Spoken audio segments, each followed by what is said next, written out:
This week on the Writers Detective Bureau, internal affairs, holdbacks, and PSD work. I'm Adam Richardson, and this is the Writers Detective Bureau.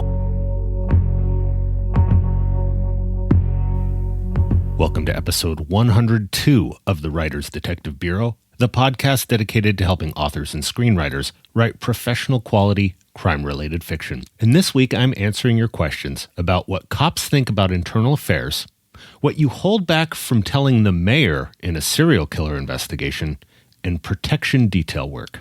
I need to thank Gold Shield patrons Deborah Dunbar from DeborahDunbar.com, CC Jameson from CCJameson.com, Larry Keaton, Vicky Tharp of VickyTharp.com, Chris Ann, Larry Darter, Natalie Borelli, Craig Kingsman of CraigKingsman.com, Lynn Vitale, Marco Carocari of MarcoCarocari.com, Terry Swan, Rob Kearns of KnightsFallPress.com, and Chris A. Moody of ChrisAMoody.com for their support, along with my silver cufflink and coffee club patrons.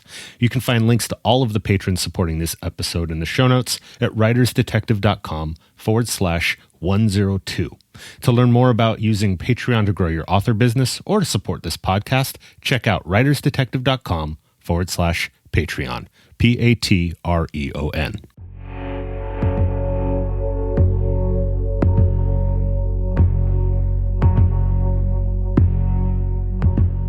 This week's first question comes from B.G. Weens. B.G. writes, "Hi, Adam. Loved being part of the Facebook Live for episode 100. I hope we can do it again. I've often heard that the relationship of federal agents and local law enforcement that is often portrayed as antagonistic is quite the opposite, which led me to wondering about how members of internal affairs are treated by the rest of the police. Often, they, internal affairs, are portrayed as distrusted or even hated. How is it in real life? Love the podcast, Garth." Thank you for the question, Garth, and I'm so glad you were able to make it for the live stream. Just so you and the other listeners know, I now do regular patron-only live streams each month. So Coffee Club, Silver Cufflink, and Gold Shield patrons get invites to those as a benefit of being a patron. But I do still plan to go live in the Facebook group every once in a while. Anyway, yes, you are right about the relationship between feds and locals, and longtime listeners will recall me talking about that in previous episodes, as far as it not being quite as antagonistic as Hollywood would have you believe. But you bring up a great question about the relationship between internal affairs, or whatever the agency calls that now, and the rest of the department. Much like the feds versus locals thing, it really depends on the agency. And even then, it really depends on the personalities and the internal culture within those agencies. And by that, I mean the personalities and culture not only within internal affairs, but also, and most importantly, the personalities and internal culture of the department's upper echelon. Are your characters working for a department where the chief and her or his immediate subordinates are ones that believe in standing up for what is right? Or are they more concerned about saving face in the media and every crisis means another rolling head? Police work is messy work. And in this social media-driven climate, cops are tried in the court of public opinion long before any investigation even begins, much less reaches a trial.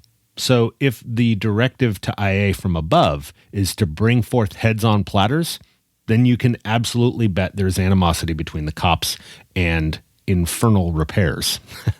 However, if your characters work for bosses that are fair and seek the truth, then your IA investigators may be seen quite differently. One of the reasons I love the agency I work for is because this latter scenario is how things are at my department. Unfortunately, this is becoming rare, especially because a police chief serves at the will of the city council or city manager or mayor and can be replaced at any time.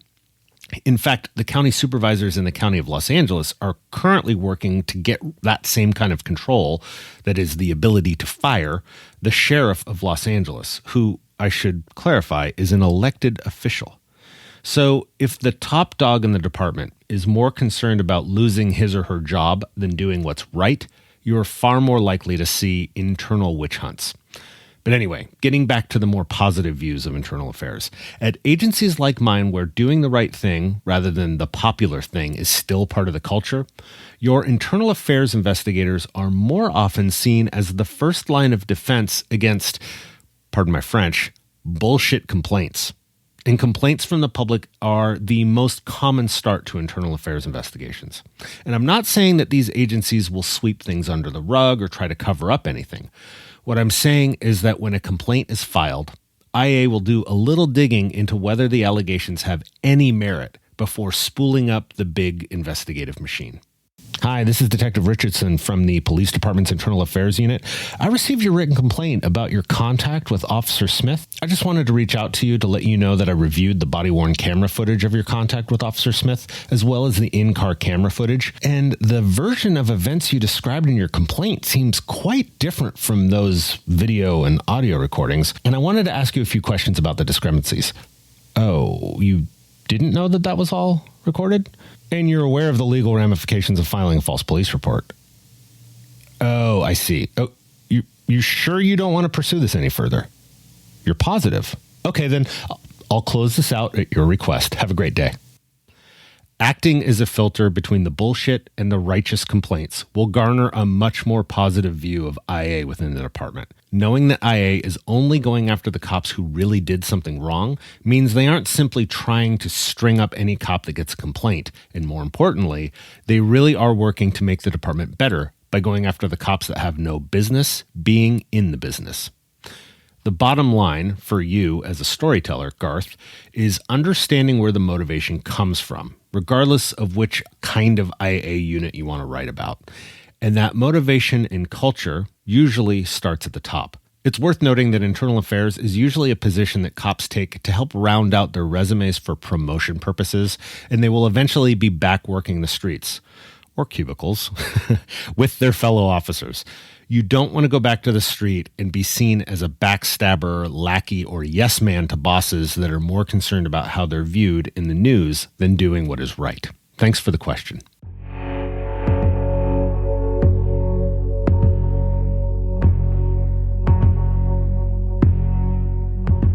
Ryan Elder writes, I have a follow-up question regarding a situation in the same screenplay that deals with a serial killer type of character having a city in an uproar over catching him. In the situation, the mayor and city officials are under a lot of pressure as well, since there's some politics involved in the killings and crimes. Being under pressure, the mayor wants to know what the police are doing about it and what they have so far. I think back to the first Dirty Harry movie, in the scene where the police are sharing information with the mayor on what they have on the killer and what their next moves are strategy-wise. But when writing such a situation, are the police allowed to share evidence with the mayor of a city on a case and what they plan to do next to hopefully get more evidence? Or do the police pretty much have to keep everything secret from everybody in an ongoing case, no matter who it is that is wanting to know? If you have any input as to how the police would go about such a situation, that would be great. Thank you very much again. You're a great help. Thanks, Ryan. As I mentioned in the answer to the previous question, the mayor and city council are pretty much the bosses of the police chief. So yes, the chief would most likely be under enormous pressure to both solve the crime as well as share info with the mayor, and by extension, the media. And to a certain extent, the police have to recognize that whatever they tell the mayor may be repeated to the media or the general public. The way this would most likely unfold is that the police chief would ask for a briefing on the case, or more likely, the chief would be asking for regular briefings on such an ongoing case. And this could be done by having the case agent or investigating officer, or IO as it's often abbreviated, even though their title is usually detective or investigator. Anyway, either the IO or case agent or whatever you're calling the lead detective on the case would do that briefing, or the smarter way to do it would be to have the detective's boss do it, like a detective sergeant or detective lieutenant do those briefings with the chief. So why do I say that's the smarter thing to do? Because the detective should be working the case, not briefing bosses, and the chief should know that. But you're right, Ryan. There are things the detectives should hold back from the public disclosure about the case. At this stage of a serial killer investigation where a city is up in arms about the killer not being caught yet, means the outreach to the media is going to largely be asking for the public's help and assurances that the police are doing everything they can. Ideally, These press briefings should happen on a regular schedule, what we call feeding the beast. Because if the media feels like they aren't being kept in the loop, they will start doing their own investigations, and that can seriously interfere with the police investigation. So doing regularly scheduled updates, much like what we've seen in the public health departments with COVID stats, keeping everyone informed and feeling valued is key. And your mayor's going to want to have his or her face on TV because they're a politician and they want to get reelected. So the question is what to do about the mayor and the case, right? The answer lies with what you tell the chief. The information you're holding back, like the fact that all the victims are tied up or all the crime scenes show entry through a window with a cut screen or whatever, should only be known to the investigative team, the detectives working the case and doing the interviews. I hate to say it, but that investigative team does not include the chief. Call it plausible, not deniability, but plausible prevention of accidental disclosure. If the detectives don't brief the chief on it, it can't make it to the mayor, the media, and the public. Why? Because there should only be two players in the entire game that know this detail or these details. Number one, the detectives doing the interviews, and number two, the suspect. No one else. Strange things happen in cases where a media frenzy happens, namely false confessions. People come to the department to confess to crimes they didn't commit just for the notoriety. Weird, I know, but it happens. So when it does, you put weirdo in an interview room and say, tell me everything about it. When he fails to mention that holdback info, you know he isn't your guy. You obviously don't say, hey, the victims are tied up and you didn't say anything about that. You obviously need to keep it a secret from this guy too. But that is exactly why you hold back certain details about a case. It is too important to let it get out there and have no way to vet whether someone is telling you the truth or not. Conversely, if you have someone like the Zodiac killer who's taunting and reaching out to the media or the investigative team, you'll know whether it really is the killer because he may call you out on what you've held back.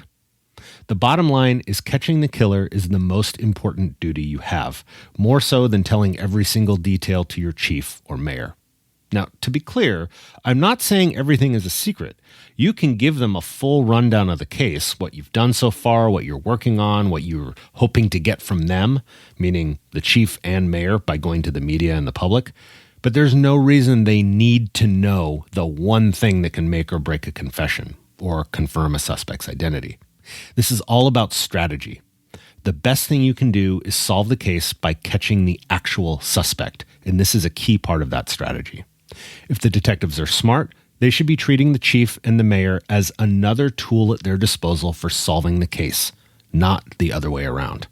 And if it comes out later that you withheld that info from the chief, you did it with the best of intentions, to put a serial killer away.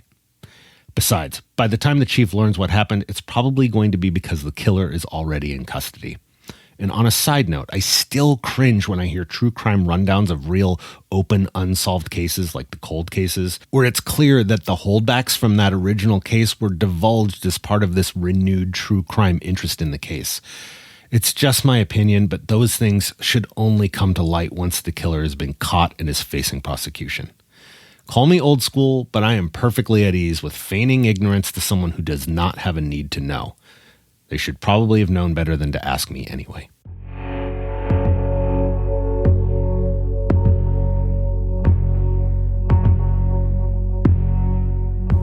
This next question comes from Marina Ferreira, and she posted this in the Writers Detective Q&A Facebook group. If you haven't joined, just go to writersdetectivebureau.com/Facebook to gain access. So Marina writes, I have a question about the procedure following a failed public assassination attempt. Setting is post-COVID, near-future Los Angeles. Would the bodyguards of the victim be able to remove him from the scene immediately if he's unharmed and return to the station for a statement later? Or will the cops keep them at the scene until they're done? Thanks in advance. And then she went on to clarify, my main character is the bodyguard to the business tycoon. An unknown gunman fires at him. My main character dives him down. I've watched that Kevin Costner movie too many times, to be honest. And I think he or one of the bodyguards fires at the gunman. I understand that this detail changes a lot. Apart from collecting the bodyguard's weapon for ballistics, Would the entire team be able to do a hot extraction of their principal, or would they all be detained for statements, or perhaps just the one who fired at the gunman? Having done a fair amount of dignitary security myself, also known as PSD work, PSD standing for either Protective Services Detail or Personal Security Detachment or Personal Security Detail or Protective Security Detail, it's depending on who you ask. Who knows how many combinations they can come up with. But having done a fair amount of that kind of work, I can tell you that the first priority of the protection team will be to get him off the X, meaning get their protectee or their principal away from the attack. Even if there are police present at the event, they will be responding to the threat and not thinking about trying to contain the target of the attack and the security team at the scene, especially while the attack is happening. And by that, I'm talking about the police response to this. I would imagine it would go something like this. The protection team surrounds the principal, meaning their protectee, putting themselves between the principal and the threat. Then they try to move him to their vehicle, and then from there they get out of Dodge, most likely to a predetermined rally point, which my guess would be the hospital. They probably don't know he's unharmed at this point. And along the way, the team would be calling 911 to both report the incident and give an update as to where they're headed. Legally speaking, they don't have any special authority or anything, not like a police officer, but they should expect to have the police respond to wherever they end up. And like you assume, Marina, that's where the police would handle the initial steps of sequestering each bodyguard in order to do interviews and collect evidence, that kind of stuff, which would obviously be part of a larger investigation into the attempted murder of the principal. And yes, whomever shot at the suspect would have their guns taken as evidence, just like a police officer would during an officer-involved shooting. And everyone on the team, as well as the principal, would be interviewed by the police. And as I'm describing this, I'm kind of picturing this unfolding in the parking lot of the emergency room. But that, of course, is up to you. So I hope this helps. Thanks for the question. Thank you so much for listening this week. And if you're in the United States, I hope you have a wonderful Thanksgiving. Regardless of where you are in the world, I am thankful for you. Send me your questions. This show is powered by your questions. Send them to me by going to writersdetective.com/podcast. Thanks again for listening. Have a great week and write well.